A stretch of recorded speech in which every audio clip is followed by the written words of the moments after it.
আসসালামু আলাইকুম। আমি মিশু আক্তার, বাংলাদেশ বিশ্ববিদ্যালয়ের আইন বিভাগের চতুর্থ বর্ষের ছাত্রী। তো আজকে আমি একটা গুরুত্বপূর্ণ বিষয় নিয়ে আসছি আপনাদের সামনে।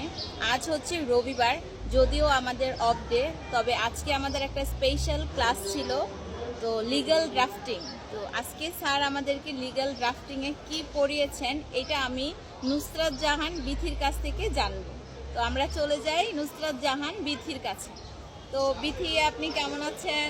আলহামদুলিল্লাহ, ভালো আছি। তো আজকে লিগ্যাল ড্রাফটিং ক্লাসে স্যার কি পড়িয়েছেন এটা যদি সংক্ষেপে আমাদেরকে একটু বুঝিয়ে বলেন। ইজাহারের মধ্যে কি কি বিষয় থাকতে হবে, যদি ভুল হয় সবাই ক্ষমা দৃষ্টিতে দেখবেন, যেহেতু আমরা শিখতেছি। ইজাহারের মধ্যে কি কি বিষয় থাকতে হবে: অভিযোগকারীর নাম, থানার নাম এবং সম্পূর্ণ ঠিকানা। তারপর হচ্ছে আসামির সম্পূর্ণ নাম এবং সময় তারিখ উল্লেখ করতে হবে। মামলা করার সম্পূর্ণ বিবরণ লিখতে হবে। সর্বশেষ বাদী বা অভিযোগকারীর স্বাক্ষর থাকতে হবে একটি এজাহারে। তো এই ছিল আমাদের আজকের এজাহার সম্পর্কের ক্লাসের সংক্ষিপ্ত বিবরণ। যদি আমরা জানলাম যে একটা এজাহারে কি কি বিষয় থাকতে হবে। তো থ্যাংক ইউ নুসরাত জাহান বিথিকে আমাদেরকে বিষয়টা সুন্দর করে বুঝিয়ে বলার জন্য।